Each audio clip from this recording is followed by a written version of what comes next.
music, PE, and library.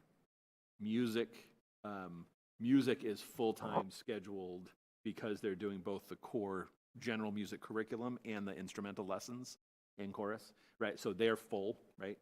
It's the PE, library, and art that have, varying times throughout the day, have holes in their schedule. That's what I thought. Yeah. That's what it was when I left Yep. 5 years ago. Yep. Okay. Yep. Yep.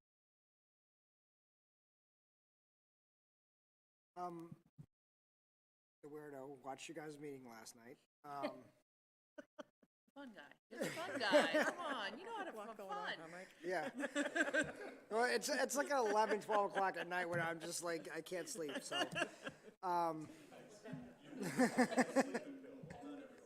Yeah, well, I don't sleep much. No, the joys of arthritis. I did watch your meeting, and I did talk to Neil, and pretty much what Brian said is what Neil's relayed to me. I know Ronnie has talked to him too, and I know Karen and Neil did everything they could get to the 17. They don't see a pathway for it. That being said, I heard Paul Mayette. I heard him. I'm not in disagreement with him, but as home, all of us have a home that we have to balance our budget, right? It is what it is. The numbers are what they are. But I also would tell Paul Mayette, I disagree with him on that we can't get the cuts back faster than he thinks. Because I will be one of those, I can only speak for myself, but I will be one of the selectmen, okay, the school board made tough decisions this year. Really tough decisions, cut some things I don't think they should. I mean, even with the 2 buses. You guys were talking about just not bringing those 2 routes back. Well, that really affects Salisbury and Raleigh tremendously. I mean, you're 55 or 65 students on a bus. How much? Well, much to ask that bus driver to drive that bus. Not alone how many kids are on that bus. So I think the school has shown good faith to all 3 towns. I know Raleigh's in a very tough position. I watched your guys' meeting too. That's only 3 of you guys this week, huh? Yeah. Yeah. Two were on vacation. Yeah. Don't you guys wish you were them? Yeah. So that, I mean, I understand Raleigh's in a pinch, Newbury's in a pinch, and Salisbury, we're not as big as a pinch. But at the end of the day, it's all 3 towns, our 15 leaders, to have to identify that Triton cut a lot to get us to where we are. I understand we have a school we have to build. We understand we have to build Whittier, And the Whittier capital assessments Yeah, are going to be astronomical, which I was going to bring up. Yes, which Neil told me about that too, so. We don't have to go along with that. No, either. no. So that being said, I mean, I think us 3, our 15 leaders of our town need to identify that and work really hard to somehow find the funding back for the schools to bring back what we cut to make it this year. The whole time the meeting, I was listening to Aaron. I mean, our school board committee, literally, I could feel in the air that we literally went in, ripped our heart right out of their chest. I felt that when I was watching you guys. But at the end of the day, all 3 towns only have so much money. That's just a hard fact. And there's no path forward right now at this point to get you guys more money. For this year. For this year. We got good news at the select board meeting We did. about our prediction for growth, Yeah. Salisbury's growth for the next, yeah. We- So so- we got some nice building going on because we had smart growth and we have some really nice building. And then we hired the economic developer to further that.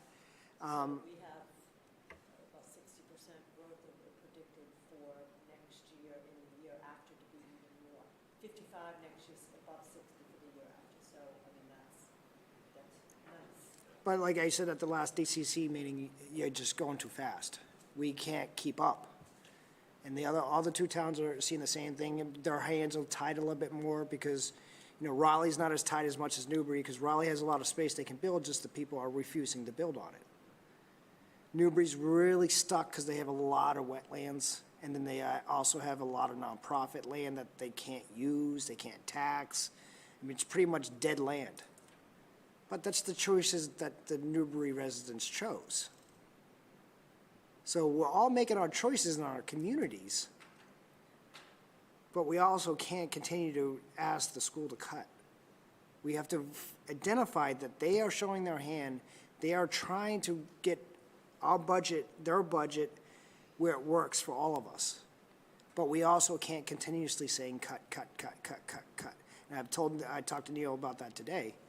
We need to do a better job of funding our schools, all three communities.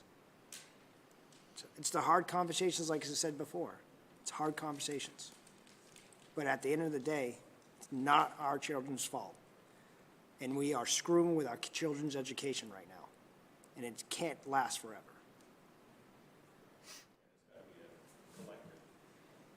There's got to be a collective solution outside of just the three towns, right? It can't be, because it's not unique to, like we say, it's not Newbury It's not, unique to Newbury Raleigh. and it lies at the feet of the state. Yeah, We know where it lies, but at the end of the day, the children shouldn't know where it lies.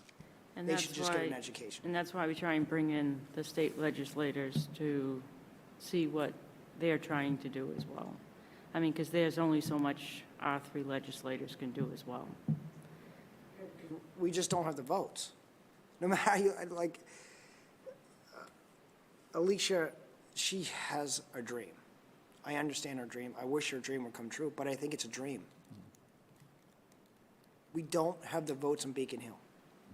Senator Tarr, Don Shen, and Kashner, I mean, I love the Kashner bill, but honestly, it's not the first time it's been tried. It literally says it has to be funded 100%. So, yeah, it's a great bill, it's a good try.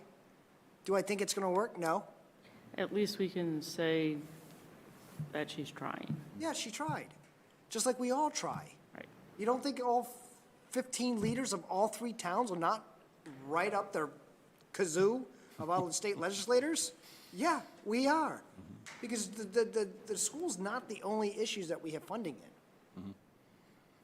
I mean, yeah, and I think the state needs to understand better and better recognize in this Project 211 plus 21, the unique challenges of a region.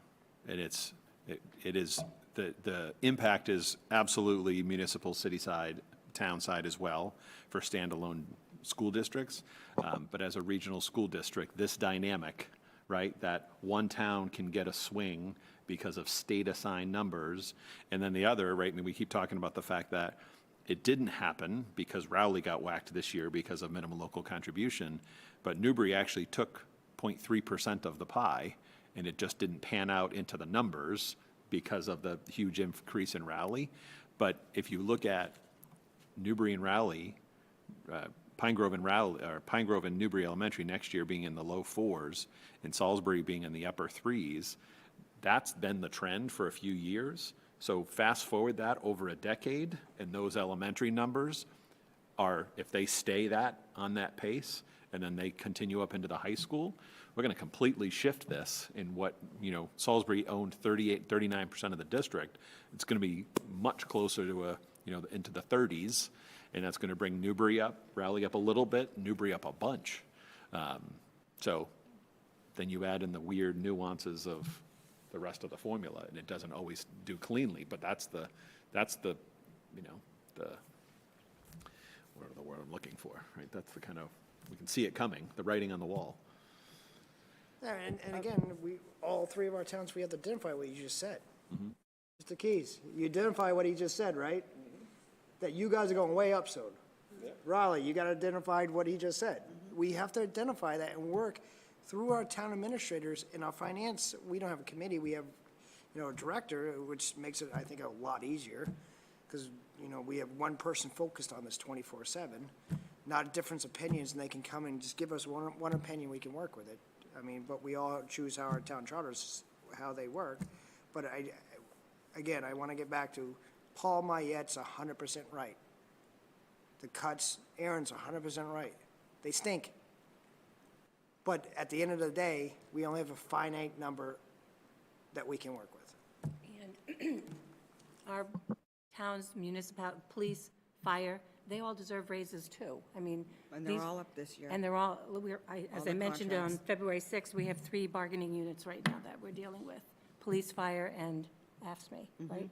Yep.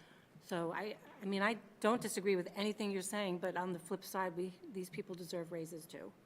And we're doing our union contracts right now, too. Same year. So, We have about 115 places in Raleigh, restaurants, sub shops, whatever.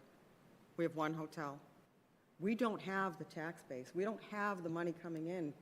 We don't get a ton of money in meals tax like you guys do. you actually have more We, commercial buildings we than don't, us. we have one tax rate. We don't have a lot of this.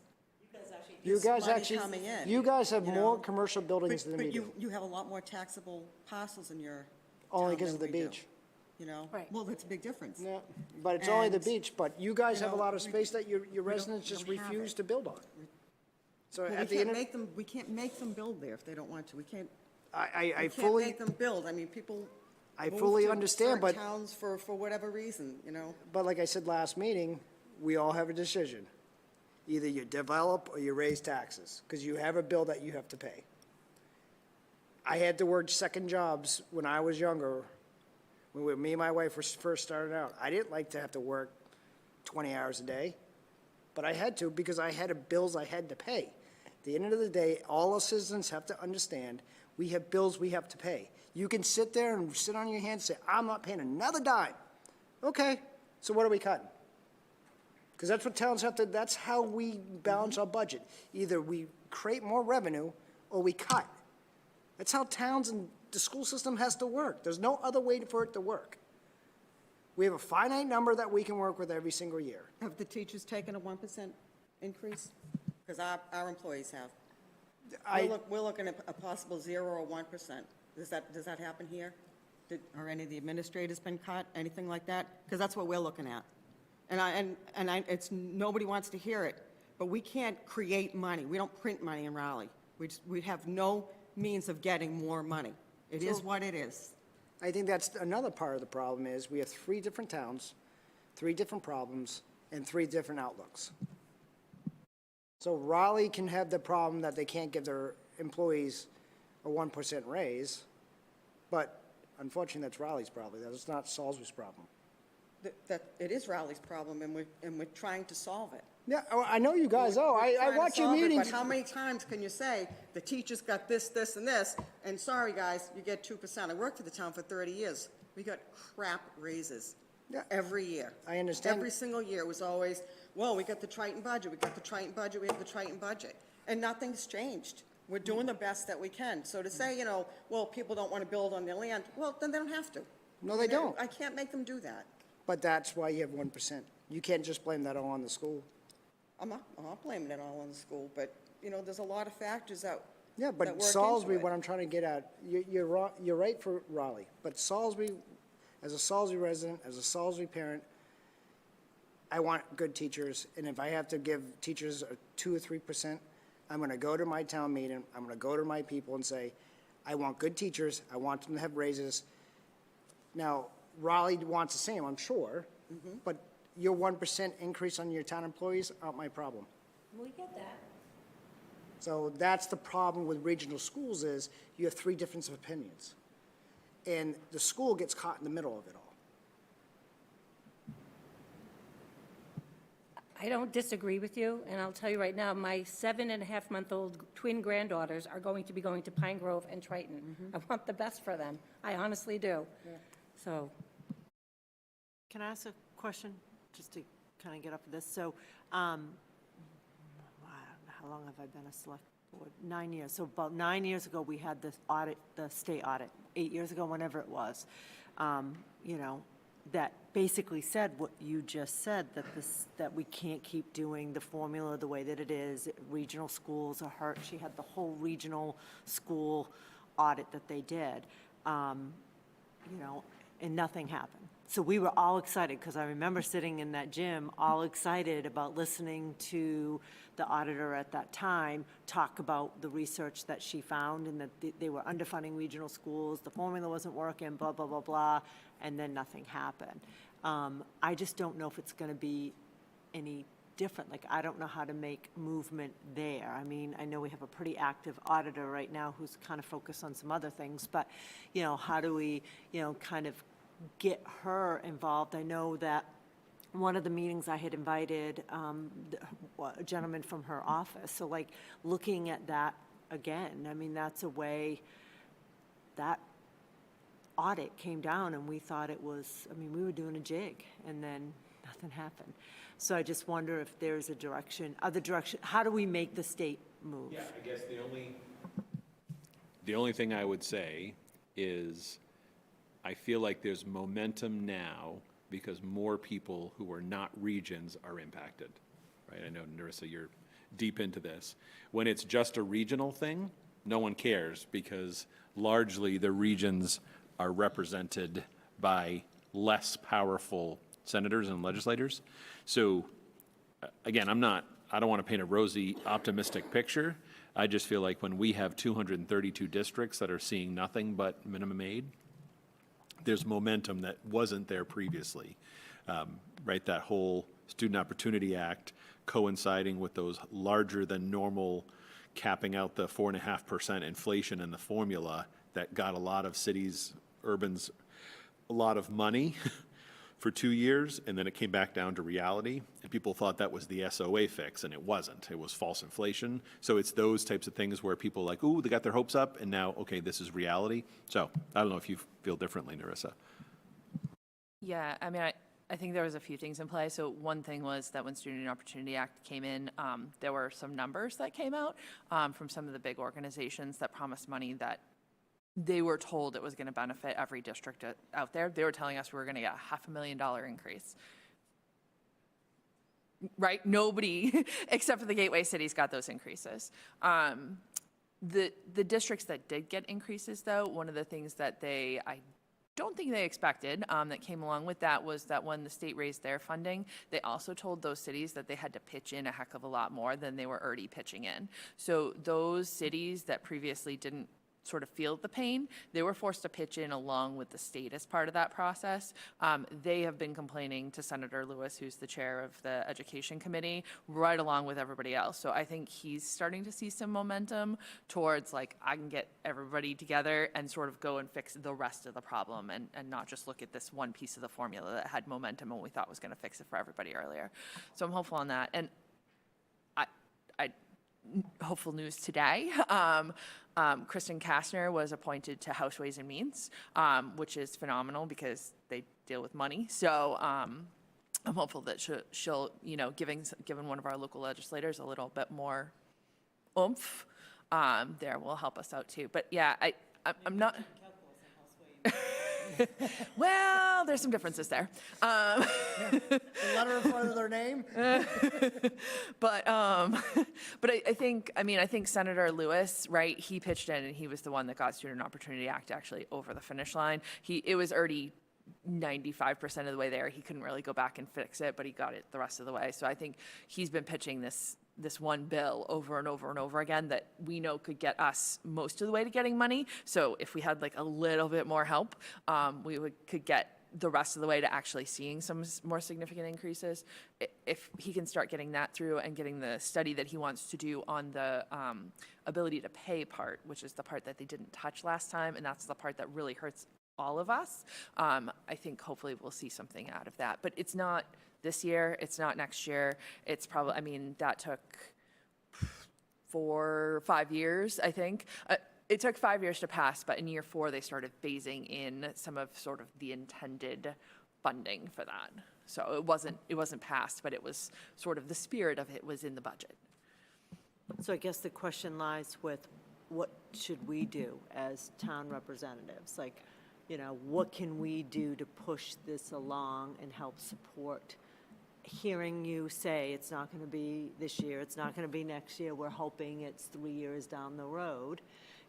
Are there things that we could be doing? We are lucky. Diana DeZaglio was our senator. So, we have, I can text her right now. We have that in with her. Are there other avenues that we can be doing right now? I think one thing I'm going to double check this with Brian, 211 plus 21 I don't believe they have MMA as part of it, do they?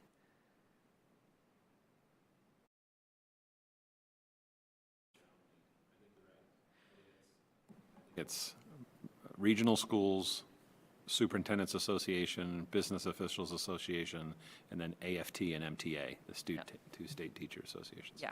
So getting MMA on board would be impactful, right? They're a big organization. They have a lot of pull. If that's. Isn't Alicia already doing that with MMA? She's on like the fiscal something subcommittee. I'm not sure that that's. I think she right. got moved, I think she got moved to a policy, or a personnel and policy Oh, or did she? something, but Okay. she is involved with MMA. So yeah, she is an avenue to use to get that message that MMA needs to be signing on to these, for sure. Yeah. Mr. Keys, could you be writing that down to bring back to Alicia?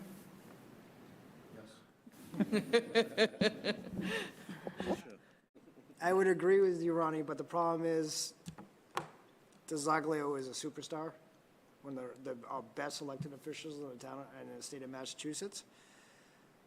But what is it, 71, 76% of Massachusetts voted to audit the legislator? I know, right? And they pretty much, The auditors of, so unfortunately, unless our elected officials, not ourselves, but the state, Massachusetts state officials actually take their job seriously and understand the voters are the ones who tell them what to do. Because right now, they pretty much tell us what they're going to do. But unfortunately, the other communities doesn't feel that we vote those people out. That's not what they do. They just, well, I'll check the box, the same exact person for 50 years, and you get the same exact results. And I think, I'm hoping the state would, the legislator pretty much thumbing their nose at us after we made a clear, sounding vote. Well, we get a list of who voted yes on that, who voted no, so. Yes. And I think everyone in the state of Massachusetts need to hold those people's feet to the fire. Most of ours voted yes. Yes. That's why I'm good. We have, I- right, we have to say to our legislators the same thing Trump is saying to the federal.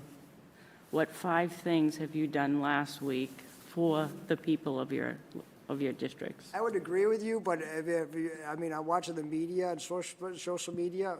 For some reason, there's one group of people really upset that Trump said that. Oh, absolutely. He's right, though. At the end of the day, what are No, you I'm just doing? saying that people have to start asking their legislators what they're doing for their districts, that's all.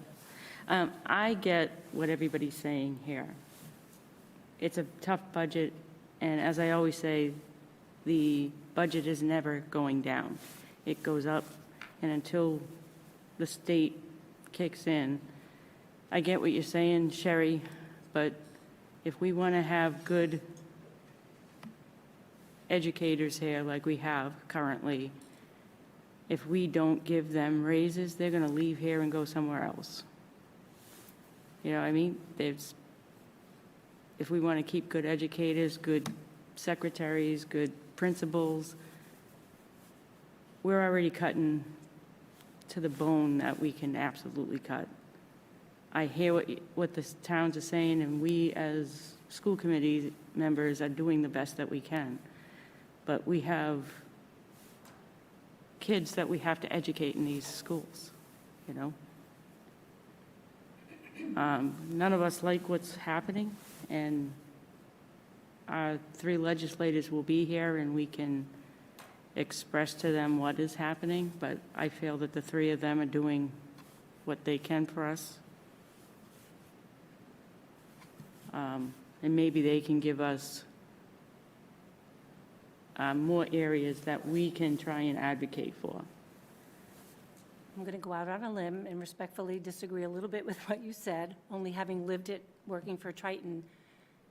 I don't think teachers are going to leave, and I don't think administrators are. Triton is a fantastic school district to work for. It's like family. And in the past, teachers did go, was it '06 or '07, where they had a 0%? And we talked about this on February 08 and 6th. 09, yeah. 08, 09, and the administrators went 2 years, and they were great administrators back then, and there are great administrators now. It's a great school district to work for, and I honestly don't think people are going to leave. It was like family to me. I went through it, and I loved it. Didn't like not having the raise, but it can happen, I'm just saying. Can I just add one thing, though, that's different now, still working in the school, sorry. Still working in the school, it's different now. We used to be able to hire teachers like that.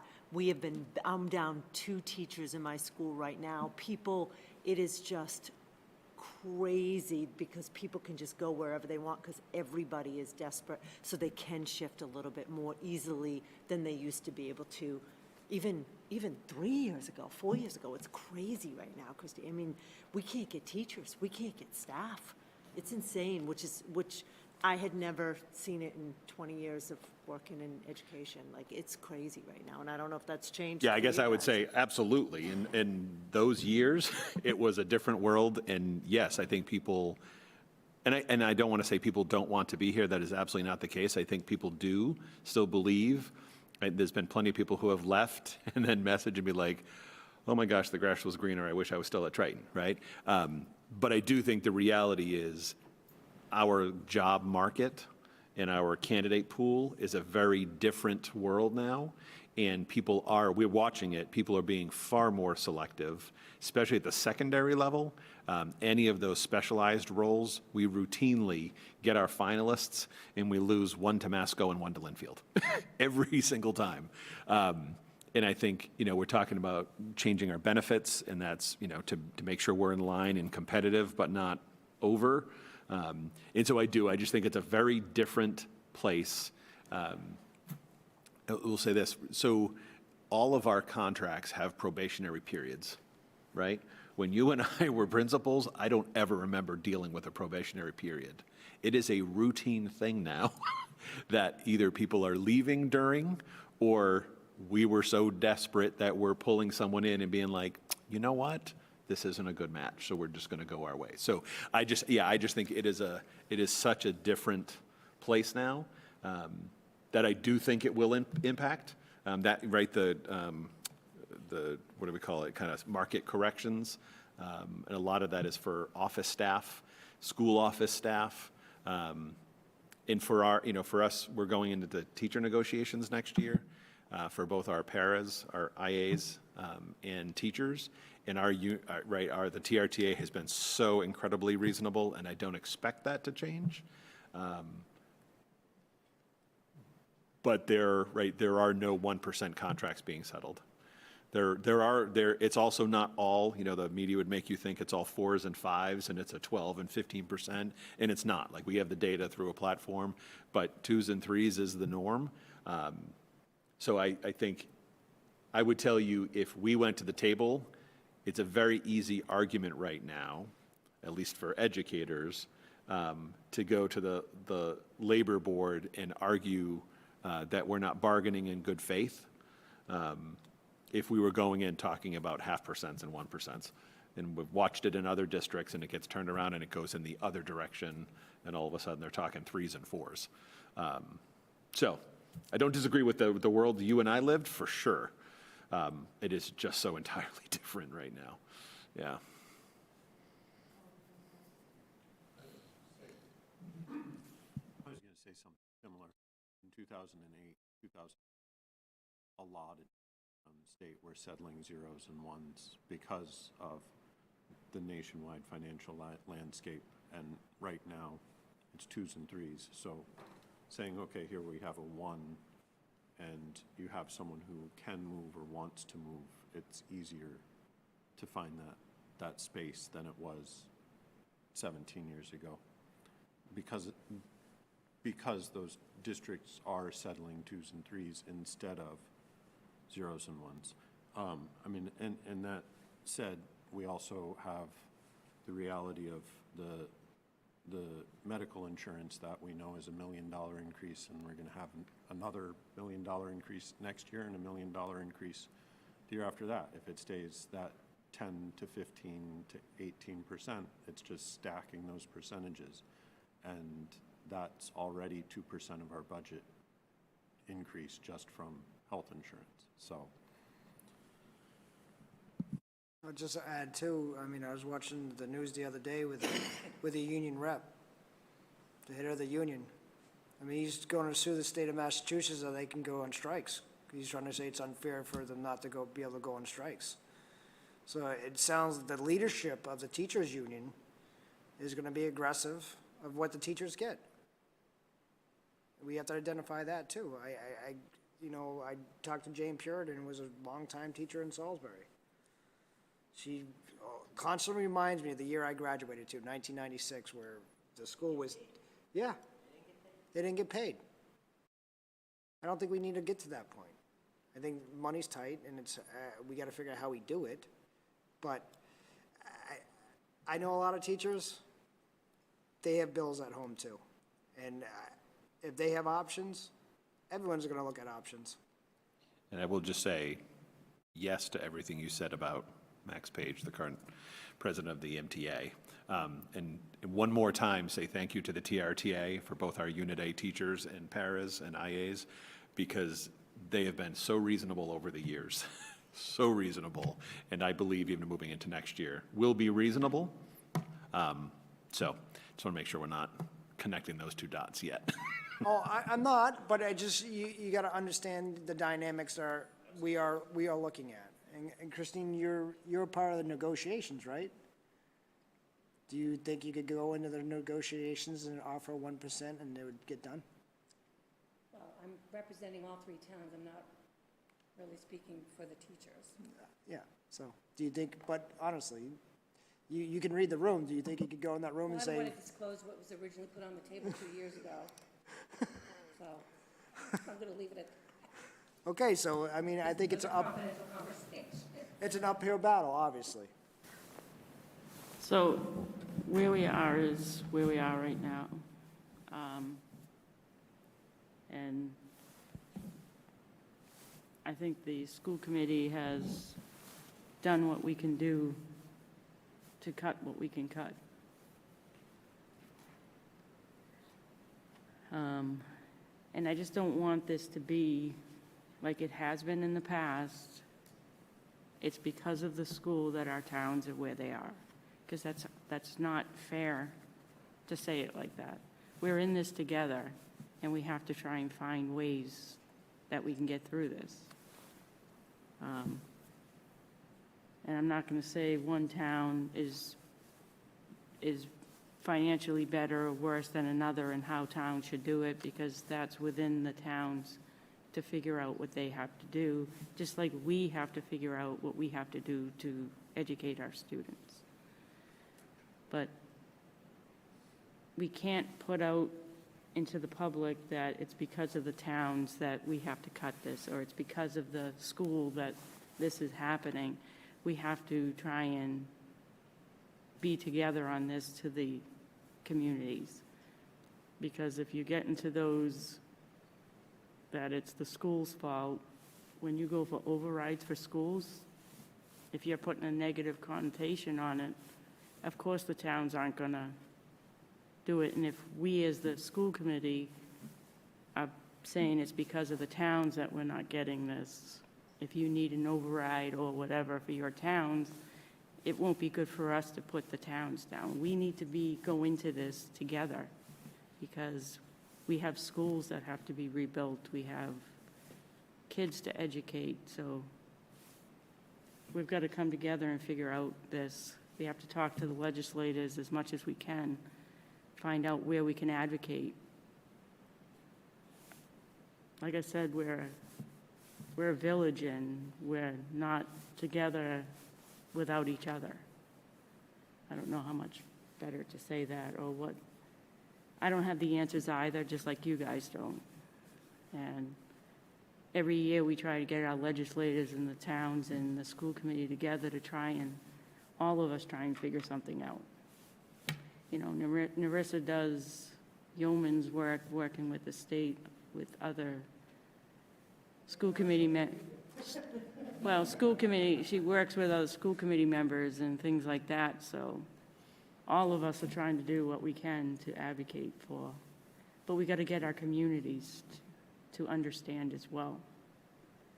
You know, I've already spoken with Mike about going and having the school committee go and talk to the Salisbury, along with the select boards. We're going to be talking to Rowley's and Newberry's as well, trying to set up time once we know what the budget is and have that conversation where we're sitting at the table together with the community, you know, because that's the only way we're going to get through this, you know, is for us to work together. something that Linda alluded to, and I've talked to Ronnie a couple of times, I haven't really brought it to the full board yet, because I'm working with Neil and Liz Pettis trying to work on it, but what, you know, my vision of that meeting would be the school board, administration, and then our select board, Neil, our finance director, our, Jonathan, assessor, and also our economic developer. But we're gonna be having a meeting soon with all us, try to figure out a path forward, 5, 10, 15, 20 years out, projections of how we can stay in front of things, because we kind of know, Brian's kind of given us some kind of ideas with our numbers of students, and we can kind of project some where we need to be. So I want to have that out in place, and then have you guys come in and say, okay, go to the senior center and say, or the school and say, okay, everyone come here, because these are the things we're facing. Do you want X or do you want Y? Exactly, that's what we need to stand in front of them and, you know, give the towns exactly what's going on, and it's the town people who go to the votes when you guys have overrides, that they're the ones who have to vote for it. So the more information we can give them. And then it's also it's not only in the town either. If the people understand that, you know, how much did we get, $64,000 or something like that? Yep, that's exactly.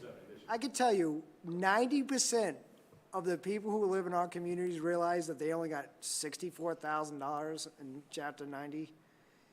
You know how many people probably would not be voting for our governor right now?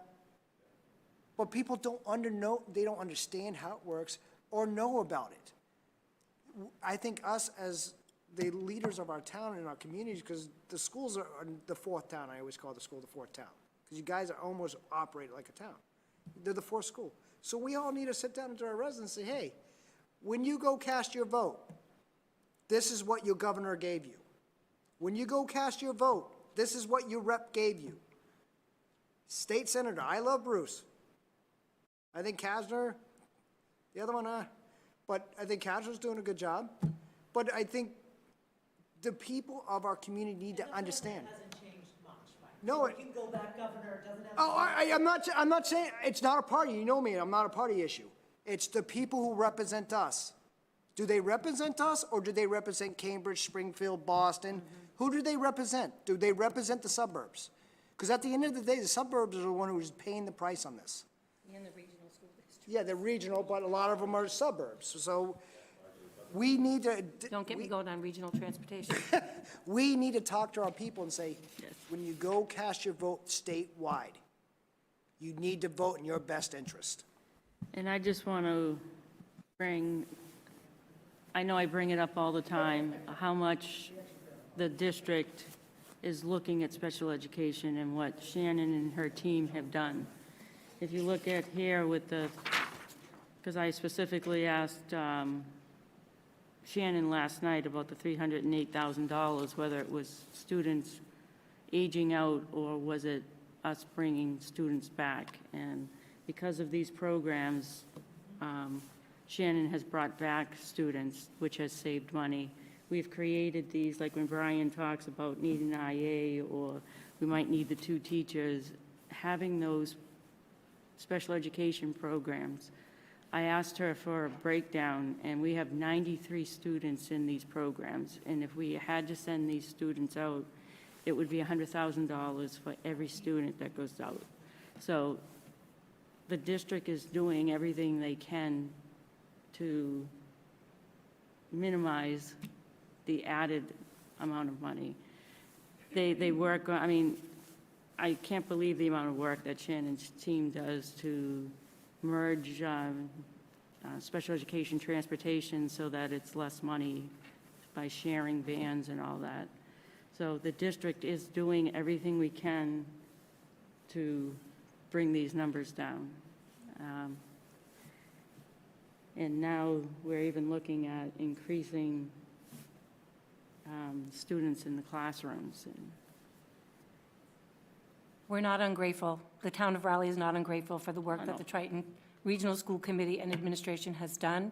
It's just we're grappling with our issues that we have in-house in town, and that's what we're dealing with. Absolutely, and that's why I say that we as a school committee, we just have to show that we're working together. And us coming and speaking with you to your community, I think can only help that and put it on the families of our communities of what it is they want for their towns, what it is that you want for your schools. And working with them too to say, we have to all come together to decide what we want for our communities. You know, that's the way my opinion. It's not the opinion of the school committee, it's my opinion. So I don't know if anybody else has anything. Can I change subjects? And just to give an update that we talked about last night with the school committee, but just to talk about publicly, that that's very sensitive. The middle school wall, right, that found its way onto social media yesterday, it's, as a matter of an update, there was a message that was sent out, and I think it got reposted several times on social media that I sent out. It is not a new problem. It is not heating oil or any kind of oil. It is not. It is roof adhesive that comes down when it gets wet. The gym is closed temporarily because of leaks, traditional old leaks and puddles, and so that was the reason for the temporary closure and relocating the classes when that dries up. If we can find fixes, awesome. We've spent hundreds of thousands in that area of the roof to no avail. But just to make sure that that's out there, that it was, maybe I'm remiss and apologize in my message about not recommunicating, because we assume there's people who are aware, and then new people see it and rumors start spreading. It is not. I wish it was a new problem. It's not. It's been there for years. And the balance now is figuring out how to manage this and all of this through the life of the MSBA project to when we have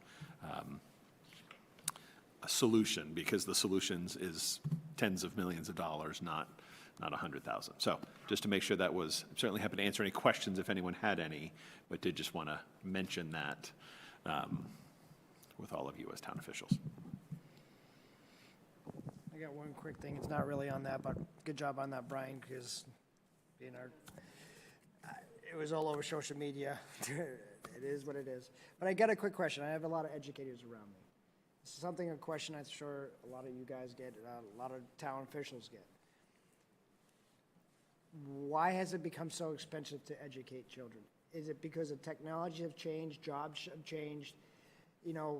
Newbury was a farming town, Salisbury was a farming town, Raleigh was a farming town. Has the dynamics of where kids have to go into careers, has it got it more expensive to teach them this stuff? Because I get a lot of old timers and they all come up like, back in the day, son. Well, back in the day, has learning and teaching changed that much since back in the day? So I guess I would say, right, that could be a 5-hour discussion, or the simple statement is the cost is people, right? The cost is not necessarily equipment. I mean, you can look, our budget, 14 pages, line by line of detail, and you can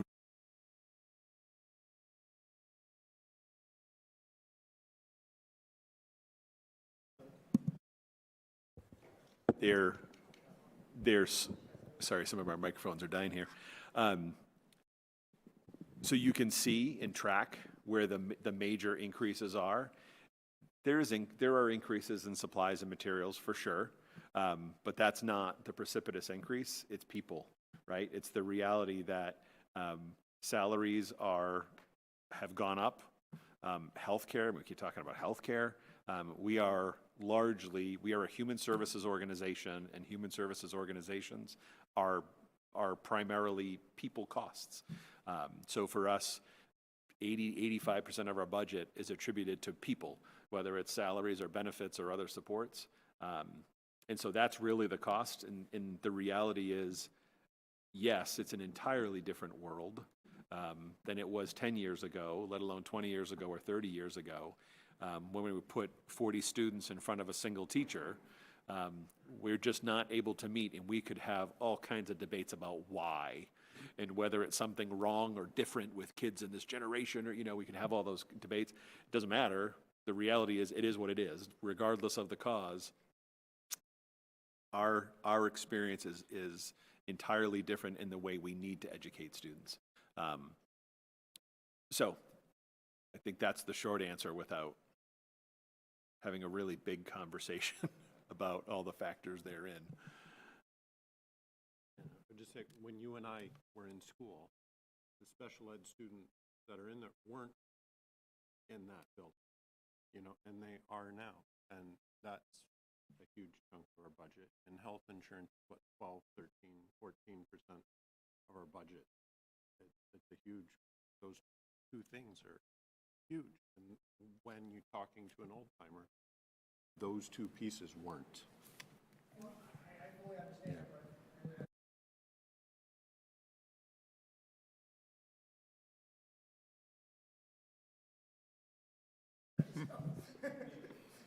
And to add to Paul's point, not to say that we're more aware of student and children's needs now, whereas even when I went to school, you had students that acted up and it was never discussed, never helped, they were just removed, right? And welcome to the club. And assistant principals and principals had desks in their office and those students lived there. And that's changed. And now you no longer just take a student out and move them for the day and their parent picks them up later and is like, well, thanks for that, and takes them home. So there's a cost associated with that. And not in a bad way, but now that you can't just take, that student's really disruptive, I'm just gonna go put them in the office and close the door and they can write sentences I put on the board. So there's that, but also on the back end, when students graduate, they need more. People hiring 18, 19, 20-year-olds, because this is what I do for work, they want transcripts from the high school with experiences, internships. They don't want to train necessarily. They want a student to come in from wherever high school, even bagging at Market Basket. They're like, what's your experience? Like, that human is 14 years old. Their experience is that they're 14. I do the dishes at home. Yeah, but so the job market's changed too because their budgets are smaller, so they don't take as many chances to train. And when we were growing up, you could get a first-time job and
Does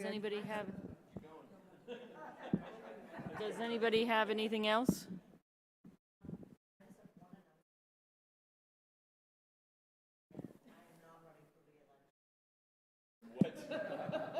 I have not seen you smile like that, Ryan, in a long time. Well, I'm sorry to see you go, but I understand why you're going. 9 years, it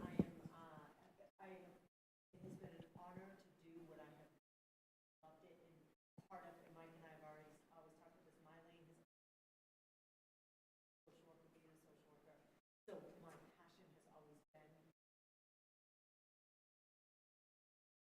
question that Mike asked, so I thoroughly enjoyed the DCC meetings, I know that makes the alternative assessment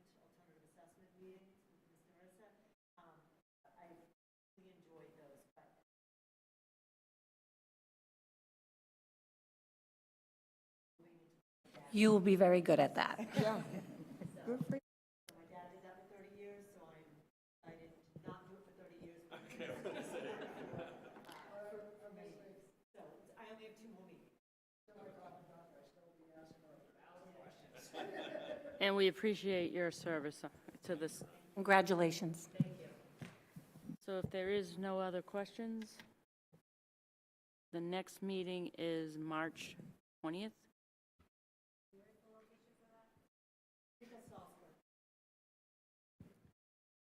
I don't have my little smiley paper from,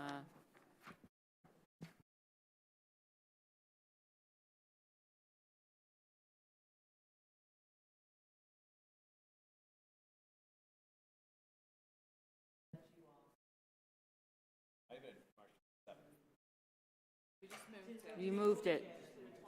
I was here tonight. I was talking to Sully about this live stream.